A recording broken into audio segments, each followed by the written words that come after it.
we try to look at it as a whole picture to make sure it's balanced correctly, it's styled correctly. So we try to get the key components right and then just kind of build around a specific base.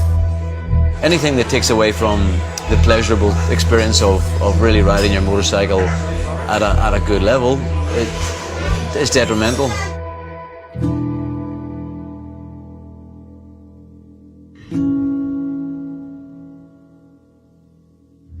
I guess I've been riding bikes my whole life, you know, from ever since I can remember. Always had a passion for bikes, I was kind of completely just engrossed in anything motorized. I started as an electrical engineer. I needed to make money to follow my dream, to follow my passion, and the passion was basically to spend all of that money on motorcycles, and that's kind of what I did. So, and then it started to get a bit more serious. This guy's asking me to give up my full-time job and come racing full-time. We actually had a very unconventional way to get to building bikes because we don't come from a racing background. We kind of, you know, got together at one point and started riding bikes as we would naturally do when you were 16 or 17.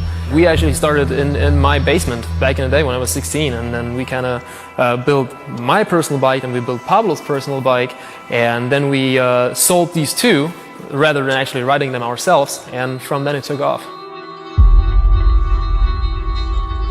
Of course, back in the day, people would strip stuff off their bike to make it lighter because there were no such performance upgrades as there are now.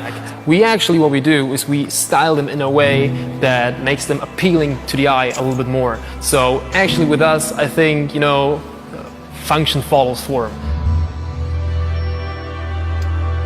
What I like is getting on a motorcycle and immediately feeling part of the motorcycle. Like, there are a lot of special build projects that I've seen, admired, ridden, but not necessarily enjoyed some parts of that. You know, the ride experience has got to be every bit as good as the visual.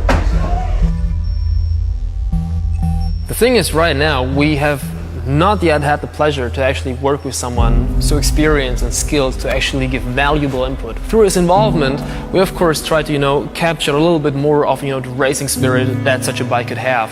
And we did so with some, you know, suspension components. We did so with even the riding position, which is even more, a little bit more aggressive than what we would usually do, just because it's not, you know, for a 1,000-kilometer ride. It maybe is just for 3 laps on a racetrack.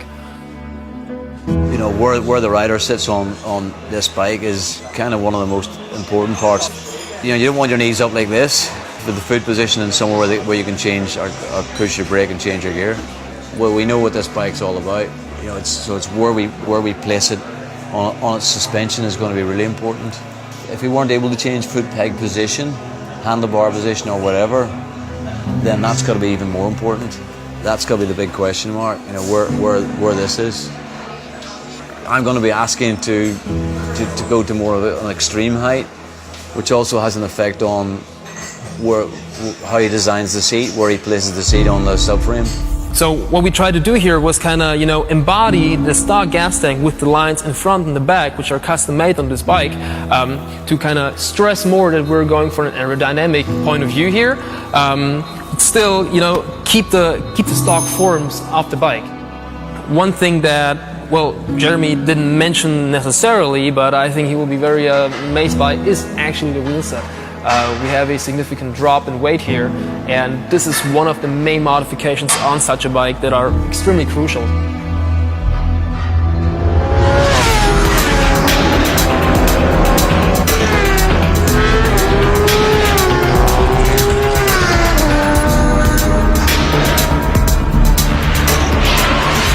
I do think that this will actually be the first bike that will be legitimately driven on the racetrack by somebody who's qualified to do so. I'm actually excited to see what Jeremy has to say about it, because we've never had a qualified opinion on actually the work we do.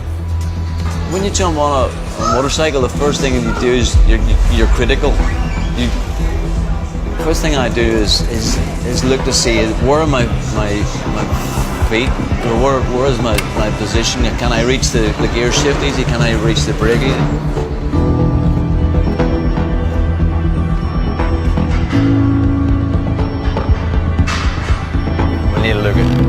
level, spring, lift it.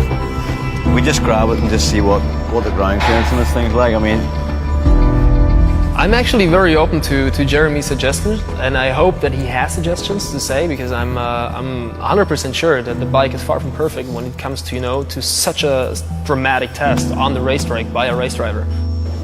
can we just pull it over onto the side and have a look? So heads. Oh dear. That's good. Not so good. It's coming over there, is it? Yeah, it is. It's just not a good idea what they did.